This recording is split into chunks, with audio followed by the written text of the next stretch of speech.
지금 갈릴리 호숫가에는 유례없는 수많은 인파가 몰려들었습니다. 그 이유는 단 한 가지였습니다. 예수를 찾아 나선 것입니다. 어제 먹어본 그 기적의 떡을 오늘도 먹고 싶어서 사람들은 궂은 날씨에도 불구하고 예수님을 찾아 나선 것입니다. 이해할 만하지요? 그들은 여러 해 동안 전쟁에 시달렸습니다. 속국으로 살았습니다. 서럽게 살던 굶주린 사람들입니다. 지칠 대로 지친 그들 앞에 예수님께서 물고기 2마리, 보리떡 5개로 5,000명을 먹이는 어마어마한 사건을 벌였을 때 그들의 눈은 번쩍였습니다. 그들의 반응은 과히 열광적이었습니다. 그들은 흥분하였습니다. 이제는 먹을 것 걱정할 것 없다. 이제는 저 로마 속국의 날도 이제 멀지 않았다. 이제는 우리를 인도할 기다리던 그 선지자, 모세 같은 선지자가 우리에게 임하였다. 그들은 기뻐하며 그 다음 날도 기적의 식사를 할 줄 믿고 그들은 예수님을 찾아 나선 것입니다. 그러나 이것저것 한참 헤매다가 예수님을 겨우 찾아 만났지만 예수님의 반응은 결코 반갑지 않은 반응이었습니다. 26절을 보니까 예수께서 대답하여 가라사대 내가 진실로 진실로 너희에게 이르노니 너희가 나를 찾은 것은 표적을 본 까닭이 아니요 떡을 먹고 배부른 까닭이로다. 주님은 아멘 아멘 하시면서 진실로 진실로 그렇게 표현하시면서 그들의 목적, 예수님을 찾은 목적이 잘못되었다는 것을 지적하셨습니다. 그러면서 썩을 양식을 위하여 살지 말고 썩지 않을 양식을 위하여 살라고 권면하셨습니다. 자녀를 키우는 부모라면 누구나 자녀를 사랑할 것입니다.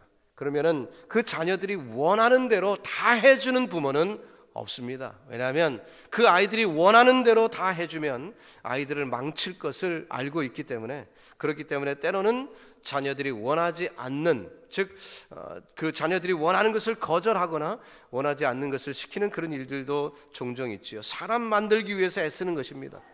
한밤중에 잠에서 깬 아이가 엄마 나 캔디 줘 한다고 캔디 주는 부모가 어디 있습니까? 이놈아 이빨 썩 안 돼. 이빨 썩는 것이 캔디를 먹으면 왜 썩는지 모르는 아이에게 그렇게 설명하며 꾸짖는 것이 우리 부모의 모습 아닙니까? 때로 하나님께서 우리에게 원하는 것을 들어주실 때도 있지만 때로는 아무리 구해도 듣지 않는 거절의 음성을 들을 때가 있습니다. 그러나 그 거절의 음성에서도 우리는 주님의 사랑을 느껴야 하는 것입니다. 계속 육의 떡을 달라고 요구하는 그들에게 주님은 아니다 거절하십니다. 육의 떡이 아니라 영의 떡, 생명의 떡이신 주님을 소개하는 그 일이 있었어요. 그랬을 때 어떤 결과가 나타납니까? 우리 중간 부분 많이 연구하겠지만 66절로 넘어가서 보면은 이러므로라는 얘기는 예수님께서 계속 이렇게 영의 떡을 강조하시자 이러므로 제자 중에 많이 물러가고 다시 그와 함께 다니지 아니하더라 했습니다. 육의 떡을 먹일 때는 수천 명이 주님을 따랐지만 육의 떡이 아니라 영의 떡이라고 말씀하며 계속 주님의 몸된 그 모습을 가르쳐 주실 때 결국 기적의 떡을 주지 않자 사람들은 다 떠나게 되었습니다. 자, 이 말씀을 우리가 부정적으로 읽을 수도 있고 다시 긍정적으로 읽을 수도 있습니다. 제자 중에 많이 떠났다는 얘기는 많이 떠났다고 했으니까 이제 다 떠난 것 아닌가 부정적으로도 보이지만, 그래서 절망할 수도 있지만 많이 떠났다는 것이 다 떠났다는 얘기는 아니니까 아직 남은 사람들이 있다는 얘기 아닌가? 그래도 남은 사람들이 있지 않느냐 하고 긍정적으로 볼 수도 있어요. 퀀티티입니까? 퀄리티입니까? 양입니까? 질입니까? 무엇이 더 중요할까요? 예수님의 공생의 사역 3년의 생애를 우리가 다 읽어봅니다. 그때 우리가 발견하는 것은 퀀티티가 아니라 퀄리티. 주님은 정말 주의 일꾼, 십자가를 쫓아갈 수 있는 일꾼들 키우기 위하여 애쓴 그 부분을 볼 수가 있습니다. 사실 요즘 기독교가 공격을 많이 받습니다. 그러다 보니까 기독교가 개독교라는 좀 입에 담기도 어려운 그런 표현을 듣기도 합니다. 사실 한국 기독교 역사를 보면 일제치하 때 참 힘들고 어려웠던 그 민족을 이끌던 것이 기독교 정신 아닙니까? 귀한 목사님들이 독립운동과 함께 목숨을 바쳐 헌신하며 이 민족을 이끌던 기독교, 교회였습니다. 그러나 요즘은 세상이 속화되고 있는 이때 오히려 교회가 더 타락한 모습들을 보이기 때문에 기독교가 그만 치탄의 대상이 되고 있지요.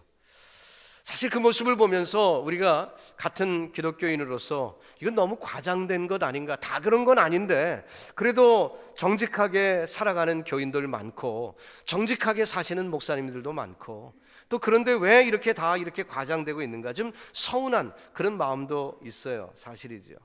또 너무 이렇게 과장된 이야기가 많다가 보면 전도의 문이 막히지 않겠는가 우려하는 그런 소리도 있습니다. 근데 사실 저는 솔직히 얘기해서 이것이 오히려 우리 기독교 전체 역사에 더 좋은 기회가 아닐까 그렇게 생각을 합니다. 왜냐하면 과거에 기독교가 번성하고 번창하던 때가 있었습니다. 한국교회로 비교한다면 80년대, 90년대 참 번성하던 그런 때가 있었어요. 화려했죠. 그렇지만 그것 때문에 아나니아와 삽비라가 교회에 많이 있었습니다. 그래서 교회의 모습이 아름다워 보이니까 교회에 발한짝 걸쳐서 자기의 유익을 삼으려 했던 이들 많이 있었어요. 그러나 요즘은 어떻습니까? 교회가 욕을 먹으니까 이제는 나 교회 다닌다는 거 그거 이렇게 자신 있게 얘기하기 어려운 때가 되었습니다. 조금은 조심스럽게 얘기하죠. 그러다 보니까 좀 걸러지는 것 같아요. 걸러지는 것 같아요. 아나니아 삽비라가 좀 주는 것 같아요. 그렇지 않습니까? 예수님이 원하신 것은 5천 명이 아니었습니다. 예수님이 원하신 것은 아무리 작은 숫자라도 예수님을 생명의 떡으로 알고 있는 이들, 그들을 주님은 원하셨던 것이죠. 여러분, 우상이 무엇입니까? 우상은 하나님보다 앞서는 것이 있으면 우상이죠. 하나님보다 더 귀하게 여기는 것이 있으면 어떤 것이라도 그것은 우상입니다. 그것이 물질일 수도 있고 명예일 수도 있고 체면일 수도 있고 또 심지어는 자기의 기업이나 혹은 자녀일 수도 있어요. 무엇이든 하나님보다 앞서면 그것은 우상이죠.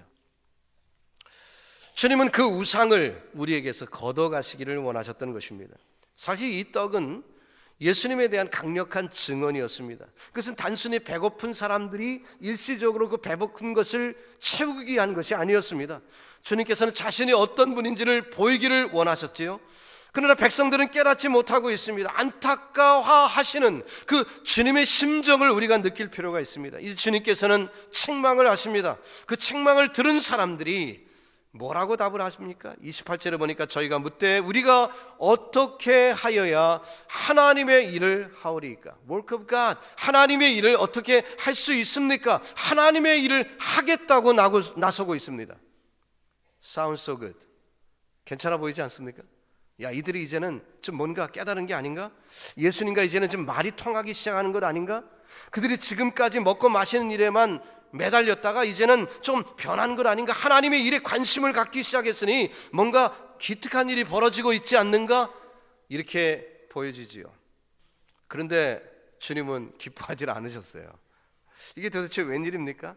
하나님의 일을 하겠다고 그들이 말을 했는데 그들의 의도가 뭔가 잘못되었다는 것입니다. 그들의 멘탈리티가 뭔가 삐뚤어졌다는 것이지요. 그들의 깊숙한 곳에 뿌리 박힌 잘못된 사상은 give and take, 주거니 받거니, 공로의식이지요. 그래서 내가 이만큼 했으니까 저만큼 주셔야 되지 않습니까? 오늘날도 똑같은 일들이 많이 벌어지죠. 하나님의 은혜를 받기 위해서는 뭔가 해야만 된다. 하나님께 잘 보여야 당연히 내게 좋은 일이 벌어지지 않을까? 자기들이 뭔가 하나님께 도움을 받아야 되겠는데 꼭 내게 무지무지 하나님이 필요한데 그냥은 안 도와주실 것 같으니까 내가 하나님의 일을 좀 하겠다는 그런 거지요. 그러니까 말해 보십시오. 그들이 얘기하고 있습니다. 하나님은 이런 공로주의를 혐오하십니다. 왜냐하면 공로의식 속에는 자신이 뭔가 할 수 있다 혹은 하고 있다라는 그런 교만이 포함되어 있기 때문에 그렇습니다. 주님이 원하지 않는 것이죠. 여러분 혹시 그 어린 때 책을 많이 보셨을 텐데 해밍웨이의 책들을 혹은 읽어보셨나요? 아마 다 읽어보셨을 거예요. 이름만 되면 알만한 제목들이죠. 무기여 잘 있거라, 영화로도 나왔죠. 누구를 위하여 종을 울리나, 이것도 영화로도 나왔습니다. 킬리만자로의 눈, 그것도 그렇죠. 노인과 바다, 뭐 이름만 되면 다 알만한 그 명작들을 그냥 1년에 하나씩 쫙 낸 그 해밍웨이는 1954년에 노벨 문학상을 수상을 합니다. 참 위대한 일이었어요. 많은 사람들이 당대 문호로 그를 칭찬하고 책이 많이 팔리니까 많은 인세로 그는 부자가 되었습니다. 그랬던 해밍웨이가 1961년 그의 나이 61세 때 권총으로 자살을 합니다. 왜? 많은 사람들이 추앙하고 받들고 있으며 돈도 많이 있고 모든 것이 풍족한 그 사람이 왜 권총으로 스스로 목숨을 끊어야만 했을까요? 이런저런 이유를 찾아볼 수 있지만 그의 생애 특별히 나온 작품들의 연대를 쭉 찾아보면 1952년 노인과 바다가 발표될 때까지 그는 수많은 작품을 정말 매년 어떤 때는 1년에 2번씩이나 그 아주 위대한 작품들을 쫙 발표를 해내옵니다. 그러다 웬일인지 1952년 노인과 바다를 발표한 이후에 그렇다 만한 작품이 안 나와요. 그렇다 만한 작품이 안 나와요. 평론 몇 번 쓰지만 별로 그렇게 효력이 없습니다. 10년 가까이를 그런 인생을 보내던 이 해밍웨이는 삶의 의지를 잃어버리고 만 거예요. 자기의 삶의 의미를, 그 책을 쓰고 사람들이 반응하고 책이 팔리고 많은 사람들이 자기를 문호로 추앙하고 그런 일로 그가 기뻐하고 있었지만 이제는 더 이상 좋은 작품을 쓸 수가 없는 거예요. 자기의 정체성을 잃어버린 거지요. 결국 그는 스스로 죽고 맙니다. 자기 자긍심의 만족을 누리지 못하는 이 교만이 결국 그를 죽인 것입니다. 성도 여러분, 오늘 저와 여러분이 뭔가 할 수 있다라고 생각하는 부분이 있습니까? 나는 이것을 할 수 있어. 나는 이걸 할 능력이 있어. 라는 어떤 그런 부분들이 있습니까? 일찌감치 내려놓으세요. 왜냐하면 그것이 여러분을 죽일 수도 있습니다. 어느 순간 내가 할 수 있다라고 생각하던 것을 하지 못하게 되는 순간에 그 허망함 속에 우리를 죽일 수도 있습니다. 오늘날은 무엇이 가장 큰 문제일까요? 지금 우리가 살고 있는 2000년대 이 미국의 가장 큰 문제는 뭘까? 여러 가지가 있겠지만 물질 만능주의, 배금 사상 아닙니까? 돈이면 다 된다는 것. 과거에는 민족주의가 있었습니다. 그러나 다국적 기업들이 생기면서 프로핏 중심인 이 기업들이 국가의 어떤 민족성이나 이런 것, 이제는 휴머니즘도 없어요. 프로핏이 최고입니다. 자, 이것이 오늘 이 세상을 좀먹고 있습니다. 돈이면 다 된다는 세상. 여러분은 누군가를 동정하게 되었습니다. 사랑하게 되었어요. 그래서 그분을 위해서 뭔가 도와주고 싶은 마음이 생겼는데 그래서 열심히 자기 시간과 달란트를 투자해서 도움을 줬어요. 기껏 도와줬더니 지갑을 열면서 얼마면 됩니까? 이런 말을 들으면은 욕먹는 것 같은 느낌 들지 않을까요? 아니 내가 돈 바라고 한 거 아닌데, 돈 바라고 한 거 아닌데 마음에 답답함을 느끼지 않을까요? 유대인들은 지금 예수님과 일종의 거래를 하려고 하고 있습니다. 이것을 우리가 할 테니 우리가 원하는 것 주십시오는 거죠. 우리는 주님의 능력이 꼭 필요합니다. 우리 민족의 이 활격 속에서 우리는 당신이 꼭 필요합니다. 그걸 얻기 위해서 우리가 뭘 하면 됩니까? 물은 것입니다. 사실 28절에 있는 말씀을 다시 읽어보면 하나님의 일을 하겠다고 얘기했어요. 하나님의 일. 그렇다면 최소한 예수님이 하나님이 보내신 자라는 것을 그들이 지식적으로는 알고 있었다는 것입니다. 하나님이 보내시지 않고는 저가 이런 일을 할 수 없음을 그들은 알았습니다. 지식적으로 알았어요. 그렇기 때문에 그들이 예수님께 하나님의 일을 하겠다라고 그렇게 말하고 있습니다. 그 정도 지식은 있었어요. 그러나 그들에게 환경의 극복을 위하여 주님의 능력을 필요로 하고 있을 때 그들은 예수님을 이용하기 위하여 뭔가 하겠다고 물은 것입니다. 자기들은 하나님이 원하시는 것을 해줄 테니까 하나님이 보내신 예수님은 자신들이 원하는 것을 해달라는 거지요.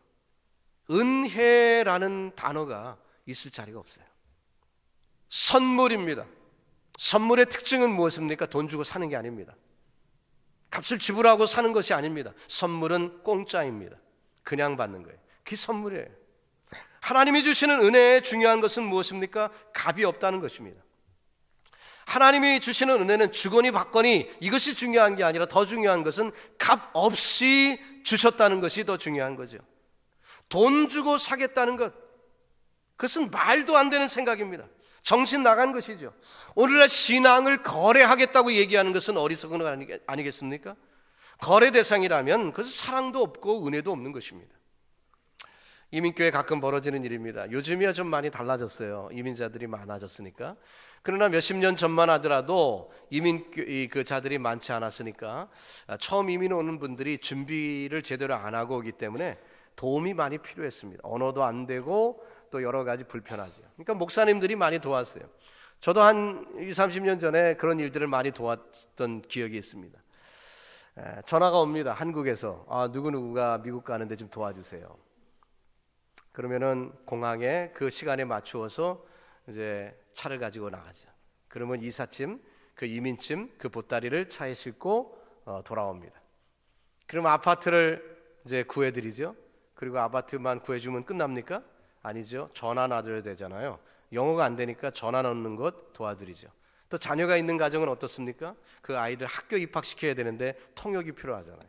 가서 학교까지 가서 선생님들 만나서 이 아이들을 소개하고 통역하며 도와줍니다. 뭐 목사들이라면 당연히 하던 일인데 그러면은 그 도움을 받은 분이 넌 크리스찬이라 할지라도 그 목사님이 도와준 것이 고마우니까 교회를 나옵니다. 그래서 한 3년쯤 나와요. 한 3년쯤 나오다가 안 나와요. 그럼 목사님이 신방을 가죠. 왜 안 나오셨습니까? 하고 이제 신방을 가죠. 그럼 뭐라고 답합니까? 한 3년쯤이면 된 거 아닙니까? 그렇게 대답을 합니다. 공항에서 픽업해주고 통역해주고 그거 보답하는 거 3년 교회 나가주면 되는 것 아닙니까? 은혜라는 단어가 있을 것이 없죠. 값없이 준 건데 그 대가에 대한 것을 생각하고 있다면 곤란한 것 아니겠습니까? 마땅히 죽을 수밖에 없는 저와 여러분을 주님은 은혜로 용서하시고 값없이 우리를 구하셨습니다. 예수님이 우리에게 뭐라고 말씀하십니까? 예수님은 그 어떤 것도 유대인에게 요구하지 않으셨습니다. 그렇게도 하나님의 일을 하고 싶니? 그래 좋아. 너는 이거 해. 너는 저거 해. 이렇게 일을 맡기시지 않았습니다. 예수님의 답변을 다시 한번 봅시다. 29절이죠. 대답하여 가라사대 하나님의 보내신 자를 믿는 것이 하나님의 일이니라. Work of God, 하나님의 일은 무엇이냐? 하나님을 믿는 것이다라고 말씀하고 있습니다. 주님을 믿는다, 예수님을 믿는 것이 하나님의 일이라고 말씀했어요. 이게 무슨 뜻입니까? 이게 무슨 뜻일까요? 목사 설교를 준비할 때는 레퍼런스를 많이 봅니다.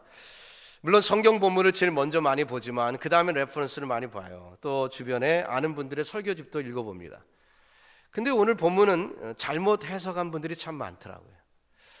여러 목사님들이 이 부분을 해석을 하면서 예수를 믿는 것이 하나님의 일이다, 예수를 믿는 것은 이것이다 하면서 1번, 2번, 3번, 4번 쭉 이렇게 목록을 작성한 그런 설교집들을 제가 여러 번 봤어요.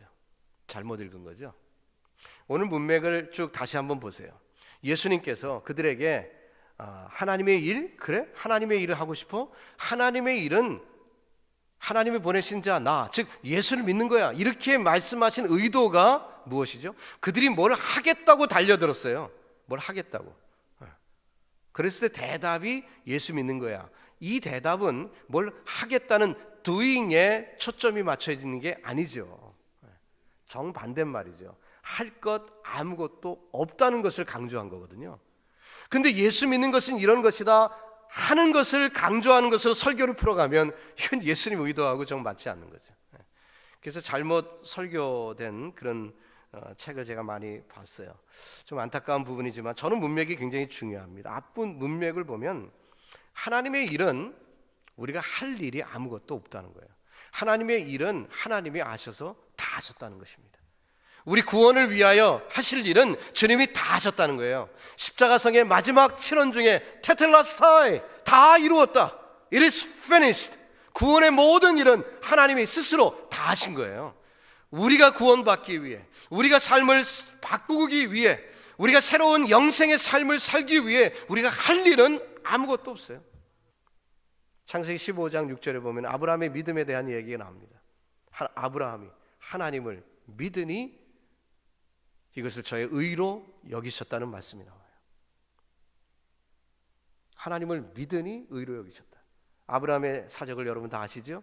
갈 바를 알지도 못하면서 하나님이 가라 하니까 75년 정들었던, 그리고 자기의 기반이 다 닦였던 것 다 털고 일어서서 갑니다. 그래서 아브라함의 인생은 두 단어로 요약이 돼요. 하나는 텐트, 다른 하나는 제단입니다. 왜 텐트 치며 삽니까? 왜 집을 안 졌어요? 하나님이 가라 하면 무조건 가야 되니까, 정처 없이 가야 되니까. 그러니까 집을 안 졌어요. 늘 보따리 풀지 않고 사는 거예요. 내일 아침에 일어나서 하나님 가라 하면 가야 되니까. 또 제단을 샀습니다. 왜? 온전히 주님만 의지하는 거예요. 옮겼습니다. 순종했습니다. 이곳에 하나님이 어떤 뜻으로 나를 가이드하십니까? 주님께 주님의 뜻을 물으며 제단을 쌌습니다. 자기는 없습니다. 자기는 없습니다. 자기의 선택은 없습니다. 하나님이 이끄시는 대로 무조건 따르는 것, 그것이 믿는 것입니다. 주님을 따르는 거예요. 물에 빠진 사람, 물에 빠져 죽으면 그 시신이 뜹니까? 가라앉습니까? 다 아시죠? 네, 뜹니다. 특별한 이유, 시멘트를 묶어 놓든지 주머니에 황금 덩어리가 있으면 가라앉겠지만 그냥 그 시신은 뜨게 돼 있어요. 근데 왜 물에 빠지면 죽습니까? 힘주면 가라앉아요. 이상하죠? 똑같은 무게인데 힘주면 가라앉아요. 힘 빼면 떠요. 이것이 원리 아닙니까? 우리가 육신이 왜 힘들지요? 삶이 왜 고달픕니까? 이민생활이 힘든 이유는 뭐지요? 자꾸 힘을 주니까 그래요. 자꾸 내가 산다고 바둥바둥 하니까 더 힘들어져요. 하나님께 내려놔야죠. 하나님께 다 맡겨야죠. 여러분, 죽어야 삽니다. 내가 죽어야 하나님이 내게 영생을 주신 그 의미가 사는 거죠. 내가 살아나면 죽습니다. 주님을 온전히 의지하시는 참된 믿음의 성도들 되기를 예수님의 이름으로 축복합니다. 이제 말씀을 정리합니다. 가장 어리석은 자 중에 하나는 예수를 믿는다고 하면서 자기 방식, 옛날 방식으로 아직도 여전히 사는 거예요. 교회 출석합니다. 기도 생활합니다. 신앙생활 하지. 예배 잘 드려요. 헌금 생활도 잘해요. 그런데 아직도 옛날 방식으로 이기주의와 욕심, 자기 의, 그렇게 살아갑니다. 교회에서도 내 의가 드러나지 않으면, 내 뜻대로, 내 마음대로 안 되면 다 NO. 반대를 위한 반대. 내 뜻하고 다르니까. 나를 안 거쳤으니까. 자기 의죠. 자기 의. 주님의 뜻을 보지 않고 과연 이 일이 생명구원에 필요한 일인가? 주님의 뜻을 보지 않고 이건 내 뜻하고 달라. 고생합니다. 그러면 고생하시죠. 여러분, 이젠 그만하세요. 그리고 하나님께 온전히 맡기세요. 더 이상 힘주지 마세요. 자기가 죽습니다. 자기가 죽어요. 우리가 믿는 하나님은 신실하신 분입니다. 실수가 없으신 분이에요. 그분을 의지하기에 충분하신 분입니다. 그 안에서 소망 발견하고 그 뜻대로 순종한 자들이 뭐라고 고백합니까? 바울이 말한 것처럼 나의 나된 것은 하나님의 은혜라. 하나님의 은혜라. 그 고백이 언제 가능할까요? 자기 의로 한 사람 이런 말 할 수 있을까요? 자기 뜻대로 했는데 자기 의가 드러나야 되고 자기 영광이 드러나야 되는데 그런 말 할 수 있을까요? 아니죠. 모든 것이 하나님의 은혜입니다. 누구만이 할 수 있을까요? 자기를 죽인 사람만이 그 고백을 할 수 있어요. 나사로의 누이들이 있었습니다. 마리아 마르다가 있었죠. 베다니에 주님이 자주 들리곤 했었으니까 그 가정을 사랑하셨습니다. 이제 말씀을 증거하시는데 마리아는 코앞에서 예수님 말씀 듣고 있는데 마르다는 분주합니다. 주님이 오셨으니까 음식 만드느라고 분주해요. 한참 보니까 동생이 안 도와주는 거예요. 근데 예수님은 그하고만 대화만 하시는 거예요. 화가 났습니다. 그래서 예수님께 컴플레인 했죠. 그때 예수님이 뭐라고 답하셨습니까? 그는 이 좋은 편을 택하였다. 좋은 편을 택하였다. 마리아는 아무것도 안 했습니다. 한 게 아무것도 없어요. 그냥 예수님만 바라보고 있었어요. 그런데 그게 좋은 편이라고 주님이 지적하셨습니다. 우리는 자꾸 뭘 하려고 합니다. 그 함으로 통해서 내 자존감이 살아나고, 그 하는 일로 통해서 내가 드러나고, 그 하는 일로 통해서 나의 존재감을 확인해요. 그 하나님 믿는 거 아니에요. 아무리 내가 선교하고 있고 목회하고 있고 교회 일을 하고 있어도 그는 하나님의 일이 아닙니다. 하나님의 일은 뭡니까? 오히려 자기를 죽이고 doing nothing, 아무것도 안 하고 하나님만 바라보는 것을 오히려 주님은 더 좋은 것이라고 말씀하셨어요. 교회라는 것은 참 희한한 곳입니다. 모든 자원자에 의해서 교회가 운영이 되지만 동시에 교회가 아무것도 안 해도 교회가 됩니다. 참 희한한 곳이에요. 그래도 여전히 우리의 예배를 주님이 기뻐 받으십니다. 우리요, 점심 때 밥 안 먹어도 되고요, 봉사자가 없으면 밥 안 먹어도 되고, 우리 찬양대에 올라설 사람 없으면 찬양대 아무도 없어도 되고요, 네? 우리 주보 이거 인쇄 안 해도 됩니다. 네. 봉사가 중요한 게 아니에요. 네. 그거는 미안하지만 두 번째고요. 우선이 되는 것은 하나님 한 분으로 만족하는 믿음이에요. 네. 여러분, 행여 이런 거 만들면서 뭐 봉사하면서 자기 의가 드러난다면 그 사람은 손해보는 사람이에요. 우리 교회가 바른 길을 걷기를 주님의 이름으로 축복합니다.